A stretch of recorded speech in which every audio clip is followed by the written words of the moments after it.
Salut les amis, bienvenue sur Codeur Passionné. Nous continuons avec la formation. Dans cette vidéo, nous allons travailler sur l'affichage de tous nos étudiants. Ok? Si vous êtes prêts, on se dirige dans nos éditeurs de code. Mais avant tout les amis, je te prie de liker si ce n'est pas encore fait. Et si tu es nouveau sur la chaîne, n'hésite pas, abonne-toi, tu ne le regretteras pas. Ici, nous parlons de code, nous sommes des passionnés.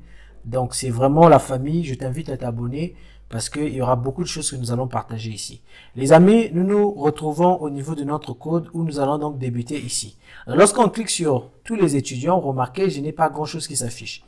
Donc, les amis, ce que je vais faire ici, je vais me diriger donc au niveau de mon code, au niveau donc de étudiants, au niveau de index. Déjà, pour commencer, on va renommer index par index étudiant. OK? Voilà.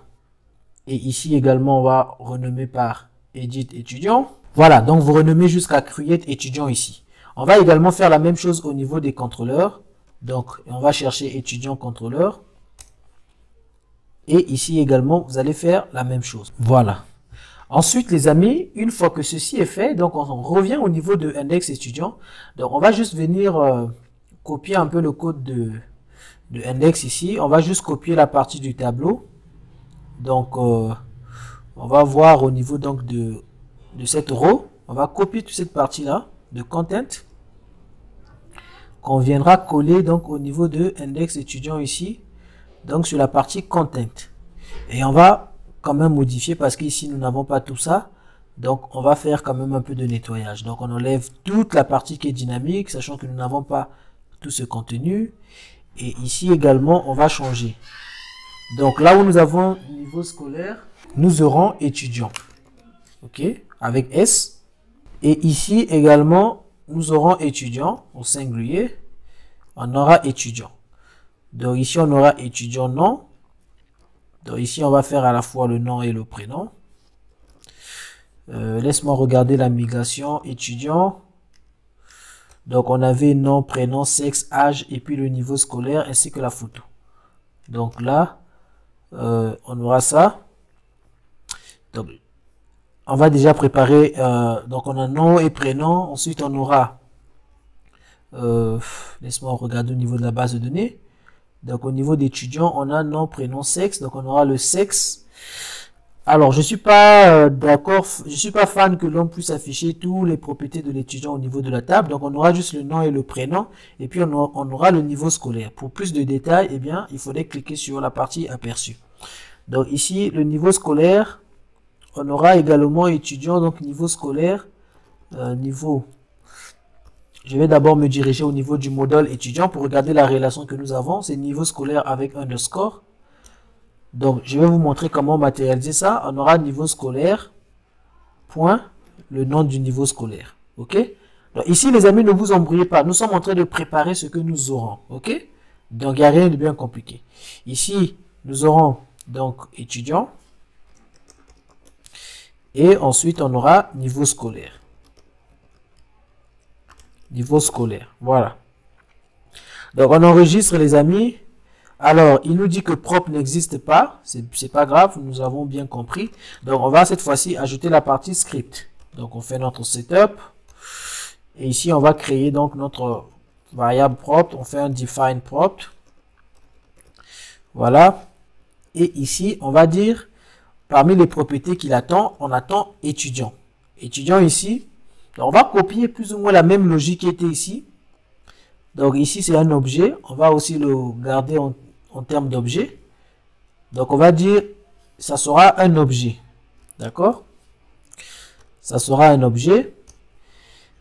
Et c'est pour ça que, ici, comme vous remarquez, nous n'avons plus d'erreur ici. Donc, une fois que c'est fait, les amis, alors, qu'est-ce qu'il nous faut tout simplement faire? Bah, au niveau de notre contrôleur, donc étudiant contrôleur, ici, on va également copier un peu ce qu'on avait fait au niveau du niveau scolaire.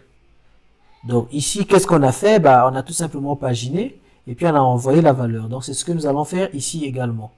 Donc, nous allons créer ici une variable qu'on va appeler étudiant sera égal à étudiant. Donc le modèle, on va faire latest. Et Ici, on va dire paginate. Il va paginer par défaut, on va paginer à 5. Et ici, on va tout simplement lui passer les paramètres. Donc, on dira étudiant. Donc, sera égal à notre variable étudiant ici. On enregistre et là, on actualise la page. J'ai une erreur. Alors, l'erreur dit quoi? L'erreur dit probablement que voilà, propre niveau scolaire est indéfini. Alors, propre niveau scolaire, pourquoi j'ai niveau scolaire au niveau d'étudiant? On va voir ça ici. Alors, nous avons ici, oui, niveau scolaire n'existe pas. Donc, voilà les amis, ce que vous allez faire au niveau donc de étudiant contrôleur. Vous allez lui dire, j'aimerais que tu récupères étudiant. Vous allez faire with et vous allez faire les tests. Donc, à l'intérieur de with, ici, vous allez dire niveau scolaire. Donc, on lui dit, tu vas récupérer l'étudiant avec la relation niveau scolaire qui se trouve au niveau de notre modèle ici. Donc, il va récupérer étudiant ainsi que la relation. Donc, on enregistre comme ça.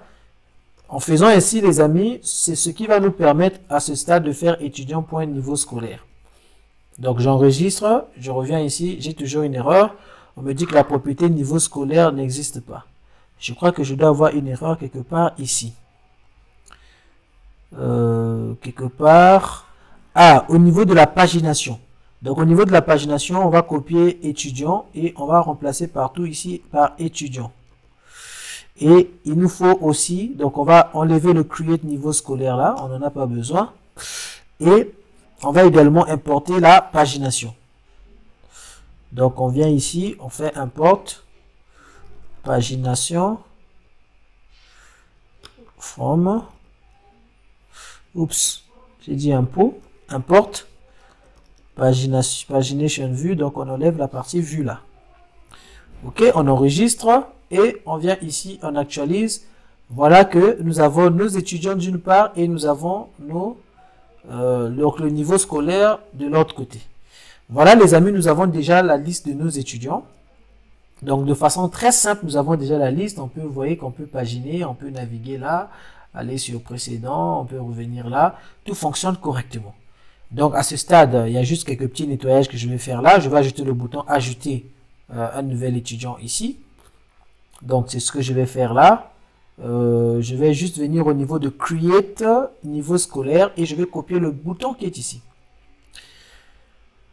Donc, les amis, comme vous avez déjà pas mal de code dans votre projet, alors tout ce que vous allez faire par la suite, c'est juste des copier-coller. Hein. Pour la plupart des cas, c'est seulement ce que vous allez faire. Donc, ici, on va enlever tous les data, model, travel, on n'a pas besoin de ça. Et on enregistre. Donc là, si j'actualise, j'ai mon bouton qui est là et j'ai mes étudiants qui sont bel et bien là. Alors, les amis, je peux également, si vous voulez, je peux développer un peu ici. On peut mettre un champ de texte pour faire les recherches, pour filtrer avec les recherches. Ici aussi, on peut mettre un champ ici pour filtrer ici. Donc, je vais faire cela dans la prochaine vidéo. Donc, on va profiter du fait que cette vidéo, elle est très courte pour gagner en temps. Et dans la prochaine vidéo, nous allons travailler maintenant sur les options de recherche. On va voir comment on va faire la recherche avec notre composant. Et on va voir comment ici, on va filtrer par rapport donc au niveau scolaire également. Je vais vous montrer tout ça, ne vous inquiétez pas. Allez, c'est tout pour cette vidéo les amis. On se dit à la prochaine vidéo. Abonnez-vous si ce n'est pas encore fait. Likez la vidéo, commentez. Les amis, nous sommes ensemble.